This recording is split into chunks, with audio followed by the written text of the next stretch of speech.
Polisi masih menunggu hasil otopsi untuk melengkapi petunjuk mengenai meninggalnya diplomat Kementerian Luar Negeri Arya Daru Pangayunan.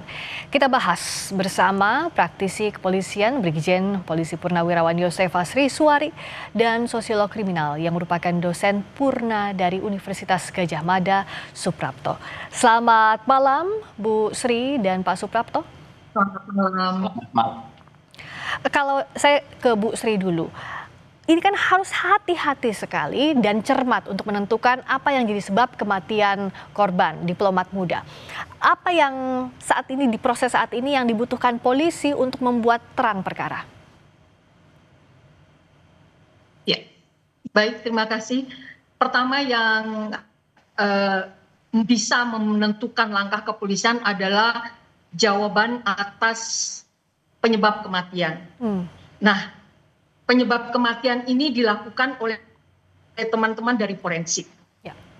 Sementara yang menangani kasus ini adalah mengumpulkan bukti sebanyak mungkin. Ya. Maka titik awal adalah TKP. Maka TKP kita bisa lihat diperluas areanya, semua dilakukan pengecekan. Biasanya polisi menangani kasus seperti ini dia sudah punya gambaran-gambaran beberapa kemungkinan atau hipotesis A, B, C sambil menunggu apa yang menyebabkan kematian korban. Kematiannya apakah karena pernafasan yang terganggu atau apa nanti itu pemeriksaannya sangat komprehensif di bidang laboratorium forensik kepolisian. Baik itu dari kedokteran kepolisiannya, kimianya, dan sebagainya. Jadi itu sangat kompleks. Nah, setelah keterangan kematian itu terjawab, artinya mayat itu atau jenazah itu bisa berbicara, ya, baru tuh terungkap. Nah, sekarang yang dilakukan oleh teman-teman kepolisian, apa saja yang harus dikumpulkan? Sebanyak mungkin. Ya. Jadi boleh dari keterangan dari teman-temannya, boleh riwayat rekeningnya, boleh riwayat transaksi dan sebagainya, itu semua dikumpulkan. Terlebih barang-barang yang bersifat pribadi seperti handphone, laptop dan sebagainya itu mutlak itu ya. Ya, itu jadi sebanyak-banyaknya bukti dari olah tempat kejadian perkara, juga hasil dari otopsi untuk mengetahui penyebab kematian ini yang ditunggu. Kalau saya dari Pak Suprapto sebagai sosiolog kriminal, dari yang kita lihat oleh TKP sekarang, lalu juga ada scene atau tayangan CCTV sebelum korban meninggal, apa yang bisa dirangkai, apa yang harus dirangkai oleh polisi soal ini untuk menentukan kematian korban, penyebab kematian korban?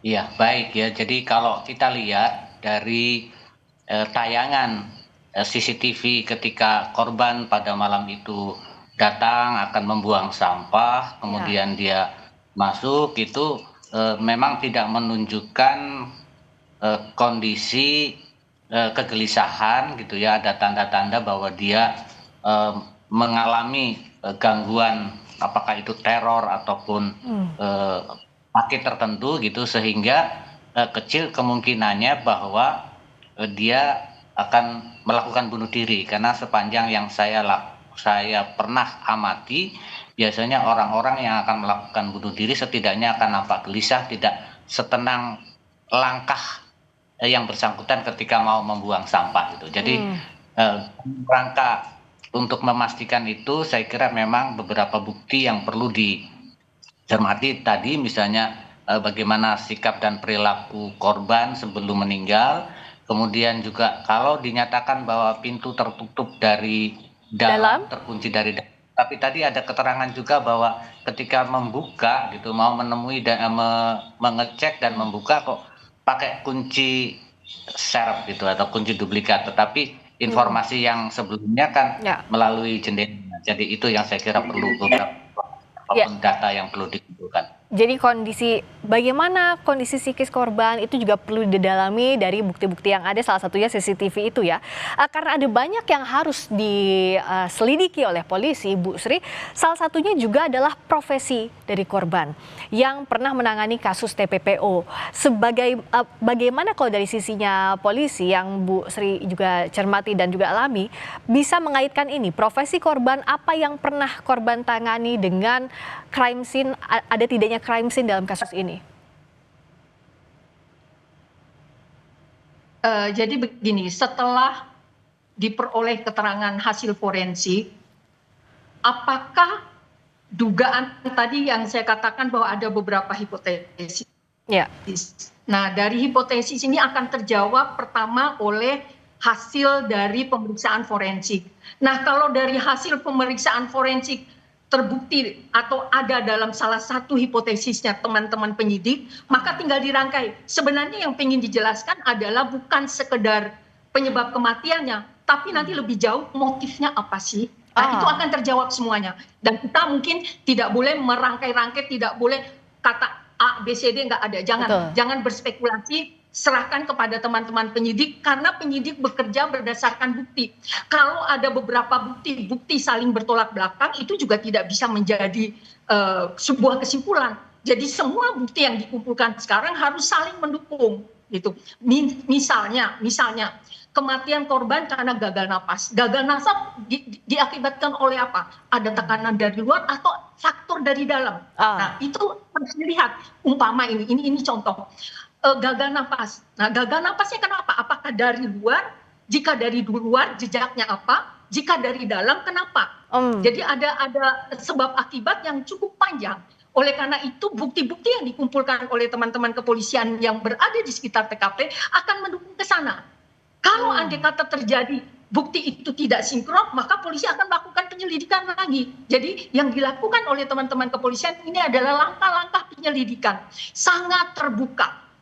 Jejak mungkin pemeriksaan psikotes, biasanya mungkin kan para diplomat sebelum penempatan itu selalu ada psikotes dulu. Mungkin ada itu dan sebagainya, itu akan dijadikan kajian awal. Kajian awal sehingga saling mendukung. Apakah kajian awal pun bisa dilihat dari riwayat beliau masuk. Apakah dia memang punya kerentanan di sisi psikologis? Jadi apapun yang terlihat di TKP itu menjadi acuan untuk melihat, menyandingkan bukti demi bukti apakah sinkron. Gitu. Oke, jadi antara bukti dan bukti harus sinkron, ada beberapa hipotesis yang nanti akan diuji. Pak Suprapto, bagaimana kalau dari sisi sosiologi kriminal, dari keilmuan, untuk melihat keterkaitan profesi bisa atau tidaknya dikaitkan dengan kejadian ini, dengan kematian korban, dan bagaimana untuk merangkai itu? Ya, sangat mungkin ya bahwa profesi itu akan berkaitan dengan kehidupan seseorang, termasuk keselamatan seseorang. Namun sekali lagi bahwa itu harus didukung dengan bukti yang memadai ya. Jadi menurut kami sebagai sosiolog paling tidak harus juga ditelusuri tentang riwayat interaksi atau riwayat komunikasi dan tugas-tugas yang pernah dilakukan sebelumnya, apakah juga itu mempengaruhi gitu kepada kehidupan si korban ini dalam kesehariannya dan pada waktu yang dekat, termasuk juga pernyataan dia misalnya mau pindah setelah kendaraannya laku, itu artinya juga perlu seperti yang juga tadi disampaikan Bu Sri, itu ditelusuri gitu motivasinya atau penyebabnya apa, mengapa dia kok ingin pindah. Ya.